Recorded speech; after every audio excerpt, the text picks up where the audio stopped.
जटाटवी गलत जल प्रवाह पावित स्थले, सुना है ना? ये रावण कृत शिव तांडव स्तोत्र है।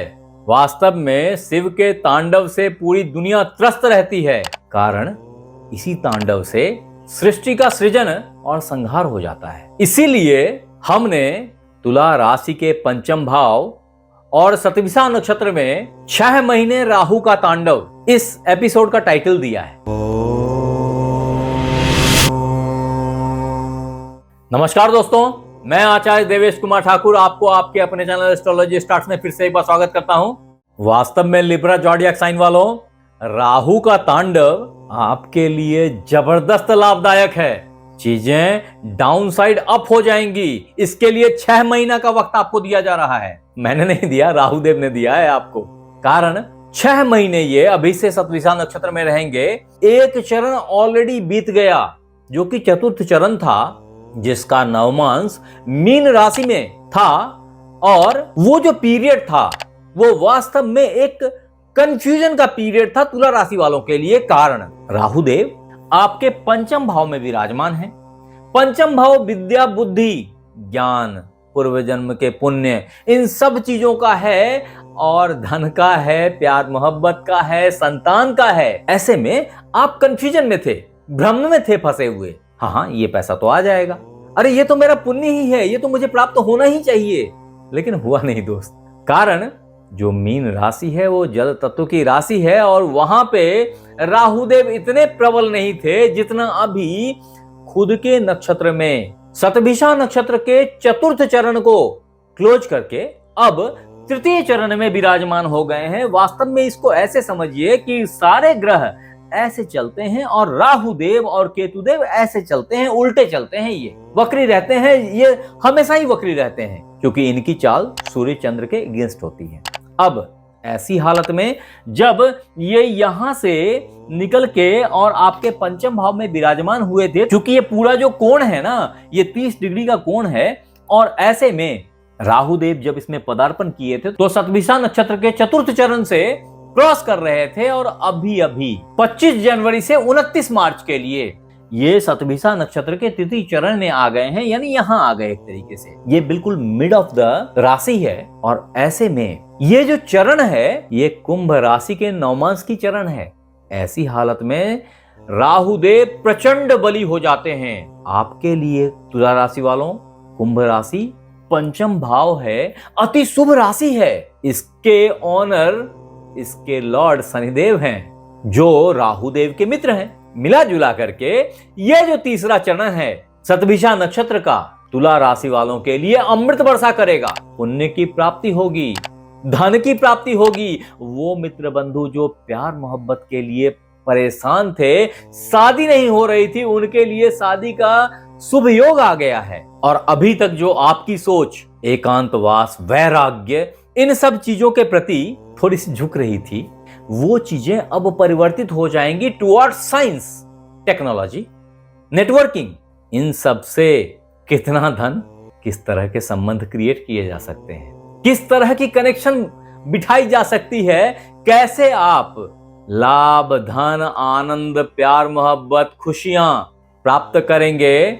वास्तव में ये एक ऐसा वक्त है जब आप सधे हुए खिलाड़ी बन के सामने आएंगे और संग ही संतान के प्रति जो इच्छाएं थी उनकी भी पूर्ति कर लेंगे, ऐसा दिख रहा है। यह वक्त वास्तव में वैज्ञानिकों के लिए, रिसर्चर्स के लिए, टेक्नोलॉजी में नई नई चीजें खोजने के लिए आपकी बुद्धि की तीक्ष्णता कई चीजों में प्रमाणित हो जाएगी। संग ही ये एक ऐसा वक्त होगा जो अप्रत्याशित सफलता देगा, अप्रत्याशित लाभ देगा। जिसको सोचा नहीं था उस चीजों की प्राप्ति हो जाएगी। अचानक से ऐसा धन प्राप्त हो जाएगा।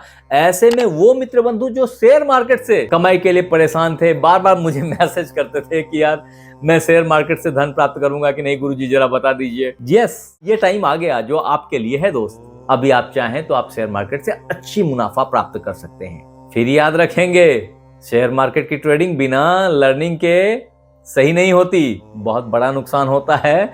करोड़ों की नुकसान करके लोग मेरे पास आते हैं, तो सावधान होइए, आंख मूंद के नहीं इन्वेस्ट करेंगे। लेकिन ये बहुत अच्छा लाजवाब टाइम है आपके लिए तुला राशि वालों। ऐसे में अगर आपने तार्किक बुद्धि रखी और डिजिटल मीडिया का इस्तेमाल किया, बिल्कुल चमक जाएंगे आप। ये वक्त यादगार साबित होगा फिर आपके लिए। हाँ, फिर भी आपको यह ख्याल रखना पड़ेगा कि आपके मस्तिष्क में, आपकी मानसिकता में कहीं ना कहीं कुछ ना कुछ विषाक्त चीजें ना आ जाएं, जहरीली सोच से आप व्याप्त ना हो जाएं।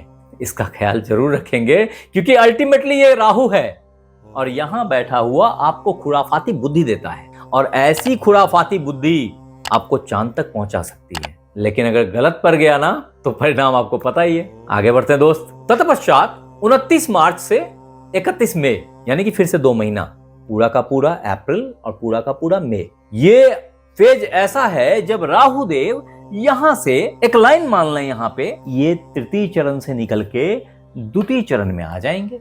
ये इधर को जा रहे हैं और इस पूरे 30 डिग्री को ग्रेजुअली क्रॉस करते जा रहे हैं। ऐसे में शतभिषा नक्षत्र का ये द्वितीय पद मकर राशि के नवमांश से गुजरता है बॉस, जिसके मालिक भी शनिदेव हैं।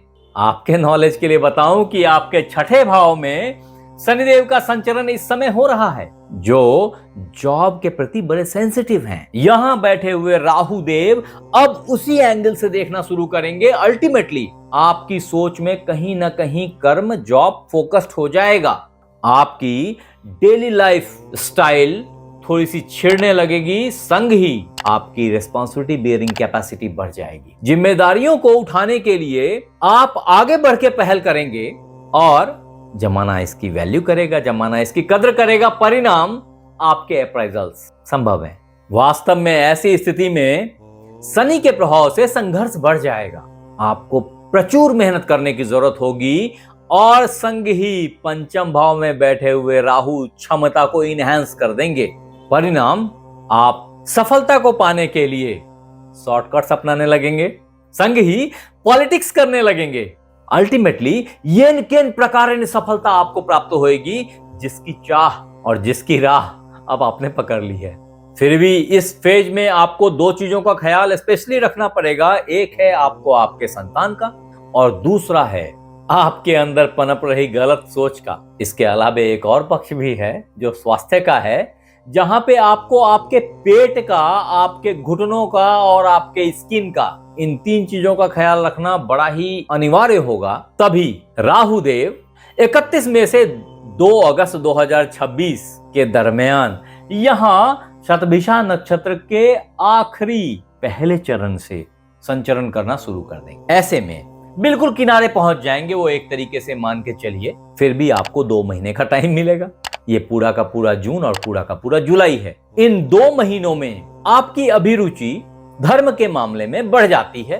कारण यहां बैठ करके नवम दृष्टि से धर्म भाव को देखते हैं, और ऐसे में धर्म के प्रति आपकी फिलॉसफी एकदम अलग प्रैक्टिकलिटी पे लैंडेड होगी। परिणाम यह होगा कि आपकी थॉट में एक रेबेल आ जाएगा।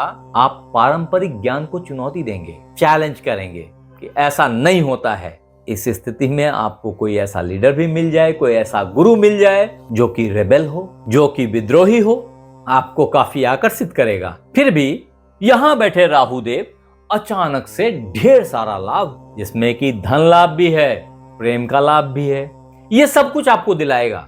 ये एक ऐसा फेज है लाजवाब आपके लिए। तथापि आपको ये याद रखना चाहिए कि आपका स्वास्थ्य, यानी कि आपका लिवर, पेट, नाभि के अराउंड का पोर्शन, यहाँ पे कुछ दिक्कतें फेस करनी पड़ सकती हैं। फूड पॉइजनिंग से बचने की जरूरत है।